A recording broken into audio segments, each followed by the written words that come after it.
Paul, welcome to the podcast. Thanks. It's a pleasure to be here. Thank you for coming on. How did your business journey start?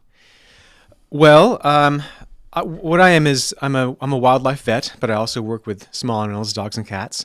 And my business is called BarkyBakey. And what that is, it's an organic baking mix for dogs. Basically, you can make your own treats at home, easily, premium, and it's a way to really bond and connect with your dog. But this business journey started as myself as a vet. So, especially as a wildlife vet, the first thing that's very, very obvious is that is really how profoundly connected we are to each other, to ourselves, to the natural world. Everything is so interconnected that that's really, really important. And this product is about connecting with your loved ones at home, specifically your furry loved ones, your dogs. So that's kind of like the big picture reason why always I'm thinking about our connections in this world as a vet and as a wildlife vet. On a personal level as well, like during COVID, during lockdown, I was, you're at home as we all were, and I was kind of tired of like just feeding my dog like kind of McDonald's fast foody kind of dog treats. I was feeling guilty about it, but that's all that I could get when I'm waiting in the queue at the store. And I thought, how can I not feel guilty and feed her something better? I'd like to create something at home because we never create anything anymore, but I'm also not a baker. So how could I make something that's really good and easy? So after about 6 months of constant baking, I tried everything. I tried rice flour and white flour and all-purpose flour and, like flax and all that. I came up with a recipe that really works in a way to make really easy premium organic dog treats quickly at home.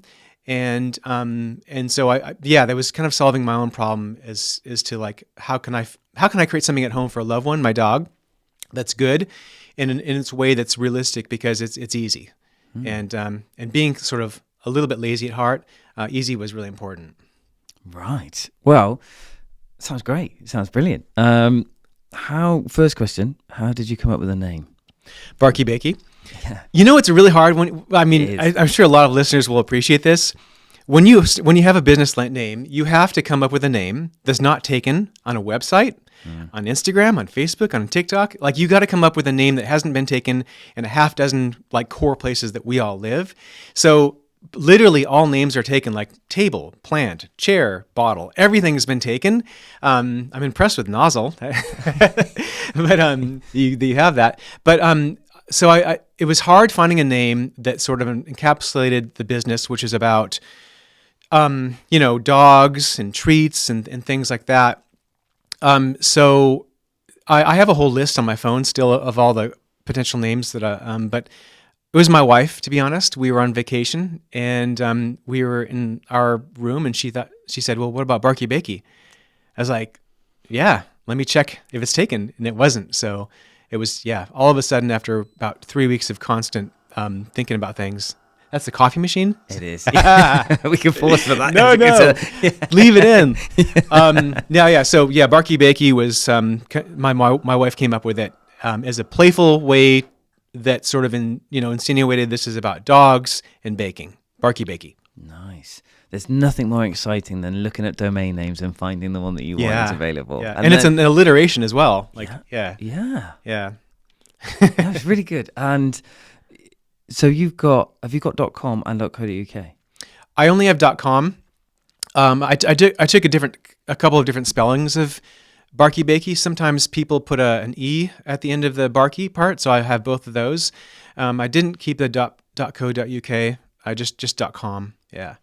But importantly, I have like the Instagram and Facebook and TikTok as well. I was going to say, it's all part of it. And I don't know what it is, but looking at a domain name, sometimes you just think, I've got to get it now just in case. You just don't want anyone. As soon as you see it available, and that's how they get you. I think I've bought so many random domain names and, over the years and never done anything with them. But I've got BakeyBakey as well, just in case. I like it. I like the name BakeyBakey. But that's a good idea. Yeah, I've got a couple of domain names. Yeah, it's always a good thing.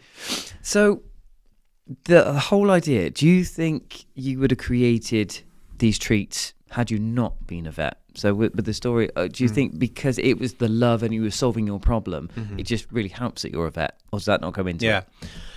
No, absolutely. I wouldn't have created these treats if I wasn't a vet, because, being a vet, especially like in wildlife, constantly thinking about connecting with the things around us, our family members and nature and the animals that we care for. Connection is really, really important. And so that's always top of mind. And also, like, I've been a vet for over 20 years, and I thought, like, how can I use that 20 years of worth of work to do something different, but that takes those skills that I learned all that time, and kind of gives me a little bit of credence, a bit of authority over things as well, so that I can feel confident that I know what I'm talking about. Yes, so I don't think I would have done this if I wasn't a vet. Probably not, because I'm not a baker. Yeah, no, it's interesting that you forced yourself to create that, which is a good thing, and definitely some people have given up within a week. Well, that's totally understandable, to give up within a week or a month or a year, because it's a surprising amount of work to develop a product, to think about the name and the label and all that stuff, and to put that into place it's a huge task that I definitely underestimated. That being said, like a lot of times in my life, I've done some really big things, and I would never have done those big things if I knew what I was getting into. There's no way that I would have I've had some adventures around the world, for example. There's no way I would have done those things if I know what it would take to get there. So I think being naive is a real strength. Yeah, it is. I agree with that 100%, because there's, like you say, I think with business as well, when you know a task is a certain, it's going to take a lot out of you. It really does put you off. That experience of having that makes you think twice. And like you say, just being naive and going straight in, you just get on with it. And sometimes it also creates other opportunities that you would never think about if you were really experienced, because you know exactly what you want to do and how to get there. But if you don't really know, then you try lots of different ways around it, and other things come up, and opportunities and even new products. So it's really good just to start with no idea. And just as long as you kind of enjoy that one step, then hopefully the next step will be as enjoyable. But yeah, it's I think being naive is an important thing. Naivety is an important trait, I think, for anybody who is going to be successful. So, you say you've been a vet for 20 years. Did you always want to be a vet? No, definitely not. I was always the kid who had my nose in the ground, like looking into rocks or in water or in the grass. I was always in nature, looking at bugs and things like that, collecting spiders, always. So there's always something there as a hint that this is what I was going to do, something probably like that later in life. And eventually, so I have a zoology degree. And after I had finished my zoology degree and saving money for a year, I sold everything, and I went to backpack around the world for a year. And I never came back. So I left my home around Seattle over 20 years ago with a backpack, intending to come back in a year. And that was a long time ago, and I haven't made it back yet. And along the way, I found other things that I was passionate about. I found what I kind of was good at, and definitely what I wasn't good at. And I guess, the question is, did I always want to be a vet? No, because I've always thought of cats and dogs, I suppose, and never thought about working with wildlife. I did know I wanted to work in conservation, and at the time, really, there weren't many paths to that. So one great way was to be a wildlife vet. So I thought, okay, I'm going to be a wildlife vet. How do you do that? Well, I'll go to vet school. And so in the end, I ended up going to vet school, having no idea how difficult it was to be a wildlife vet. No idea. But it's actually really, really hard. But I did it. And so I became a wildlife vet for several years as well. Right. Okay. So full of experience, and it really does show how much you care about animals. Yeah. Am I at the stage now, though? Like, if I'm honest, if I'm completely honest, I've worked to such like a narrow depth in wildlife and with animals that I feel like I need to step back. Right. Like that magic of looking under those rocks and looking in the grass and being in nature, a lot of that's gone, because now I look at nature and I think, what's wrong with it? What's the disease process? Why is it, because that's how my mind is, constantly clinical, constantly problem solving. And I've lost the magic with animals and nature to quite an extent. So this business is a way for me to pull back from being that person, because I'm more than just a vet, and it'll hopefully give me the freedom so I can look at nature with fresh eyes again, as I was meant to as a child. No, that makes sense. I'm just, I can imagine now. You can't watch some deer in a field without thinking that leg looks a bit chronic wasting disease. I wonder what to. Yeah, no, I know it's Wow. completely ruined, and I need to sort of extricate myself, and then go back into nature as a guy, as a dad, as Paul, and not as a vet. So that's kind of where I'm trying to get to as well. And having a business it's a great way to do something completely different after 20 years, but it's also a great way to sort of get leverage back over your life. Yeah, no, that makes sense. So back to the business, BarkyBakey. When did it sort of get real for you? When did you, was it COVID that you did? COVID was the idea. Yeah. Like, the guilt trip of like, I don't want to feed fast food treats to my dog anymore, but I also want to create at home. I actually I think somewhere the idea was planted as well. I saw a Shark Tank product that's like this in the States. Yeah. That's been successful. I was like, oh, that's interesting. And so I actually ordered it and I got it over here. And there's certain things that for me didn't really work. Like you had to measure things, you had to store it away, and it wasn't like the end product wasn't what I wanted. It wasn't organic, So I was like, well, how can I take this and make it even better for me? So that I want organic. I want it super easy. I don't want to have to measure and store things. I want it single use. So you just literally with my product, you just tear open the bag, you add it to a bowl with a bit of water and peanut butter, and that's it. Wow. So it's super, super easy.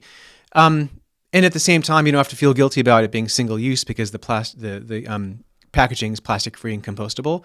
So you store it, and then when you're done, you can just compost it, put it in the compost. Wow. So I saw that product. I was like, that's really neat, but it's a bit of a pain. How can I make it better? And so I worked at it to make it better for me, the lazy baker.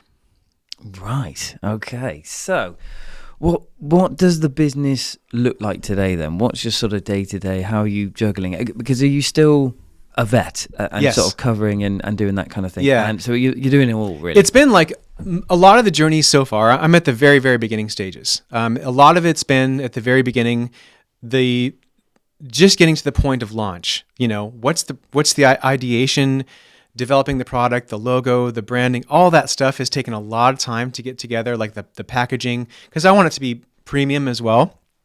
And so literally I've only launched just like 3 or 4 months ago. So I'm at the baby stages. I'm still crawling. And almost all my success has been in-person markets, Christmas market. There was a Christmas market and other, such places.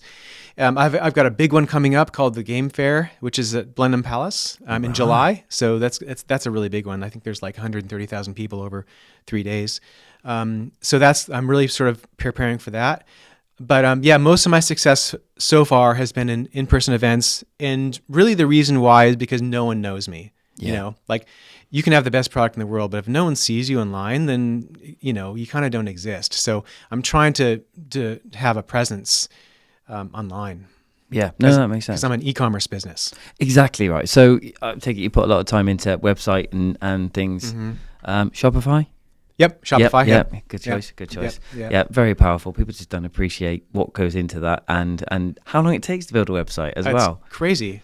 Yeah, it frustrates me because sometimes I think it was the CEO of Shopify was like, you can start a business now for the price of a cup of coffee. And I'm like, but no, you can't. What are you talking about? Okay, yeah, like literally, I guess you could, but no, that's not in reality. It takes a lot of time and it does take money as well to get that website, or to even time costs money. And in terms of social media, like strangely enough, I had, as a vet, I've been very successful in social media, like TikTok mainly. It was mainly about timing and about like, if I'm doing something that's kind of exciting, then and I have something to say, one thing I found about myself is that I'm actually not a bad storyteller. Turns out, I have over 18 million views on TikTok. Wow. And at one point, I was one of the biggest vets on TikTok. I'm sure I'm overtaken now. But that was more about my wildlife and rescue and things like that. That kind of content. But now, since I'm steering away from that and focusing more on the business, it's hard to become viral when you're a business. It's easier when you're rescuing a koala during the Australian bushfires, which is where it all started. Right, I see. So is it not, have you still got a following that you could use to sort of launch and push it? Are you sort of using it from that sense? So I've got almost 200,000 followers on TikTok and about 11,000 on Instagram, but it's finicky. Like, no. In short, no. It doesn't matter. First of all, I've never made any money off of TikTok at all, even despite having millions and millions of views. I think I've gone viral maybe half dozen times. Viral meaning over 1 million views.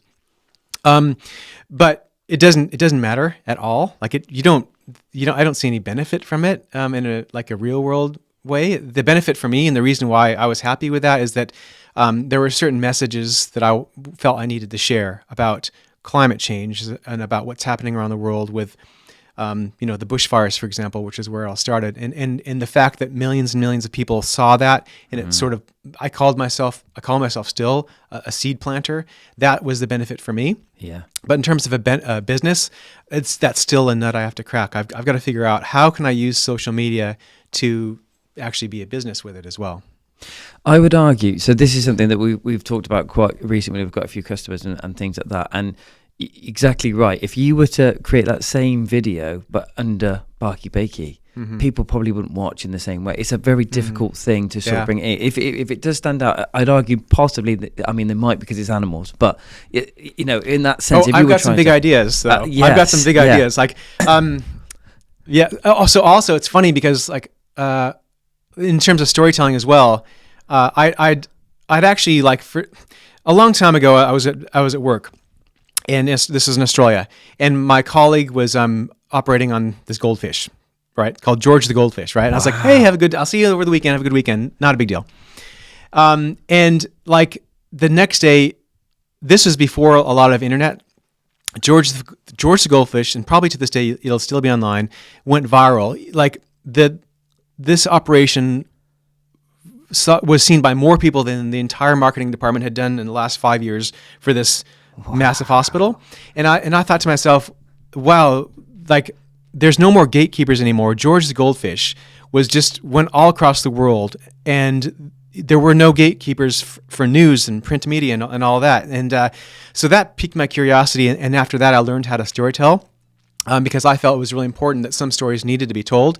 So I learned about, I volunteered at the Oxfam Film Department here in Oxford. I took courses at Film Oxford, which is like this lighting and sound, and it's like a charity. And then that got me into YouTube. With YouTube, I took myself and a cameraman editor to Borneo, and we made a documentary around deforestation and orangutans, and that did really well. And it was just me and him gunning in a plane, and that was actually seen on the BBC as my, which is pretty good for your first documentary when you have no experience. And then after that, someone DM'd me one day. I was in the parking lot waiting, and as a producer, that I think that they had seen that content, and that led to me being a presenter for. I'm on right now. I'm on Nat Geo Wild on Disney Plus. I'm on a TV show. Wow. Called Jungle Animal Rescue. So it's a 6-part series where we're rescuing wild animals in India on Nat Geo Wild. Yeah, Jungle Animal Rescue, and so it led to that. So the YouTube led to getting on a plane, led to presenting for Nat Geo Wild, and so it just turns out that I like storytelling. And wow. Yeah. What a great route that you just never would imagine. I did not plan to be presenting for Nat Geo Wild at all. Do you film that here, or do you film that over for Disney? Where was we that went to filmed? India. Wow. Yeah, I went to India. You actually you weren't just in a studio and talking about it, you were there. Oh yeah. Oh wow. Oh yeah. We were with the largest animal rescue group in the country, and we were they were doing all the work, of course, but they had to have a familiar face to the other audiences around the world, and that was our role. There were 3 vets, and I was one of them. And so our role really was there to sort of be the connection between the viewer and what was happening in terms of animal conflict and the issues, because it very much relates to us. So we went to India, and I was there for 11, 12 weeks. We shot the 6 episodes at a time. It was really fast moving. Like, it'd be like, boom, let's go. We'd have a category of A, B, and C animals. A being like if there's a tiger or a bear or an elephant, boom, you go. C is like a monkey or a snake, like happens every day, like, maybe not. But we would just be ready to go, and we'd go to these animal rescues and be filmed, and then like they would send the content immediately to the UK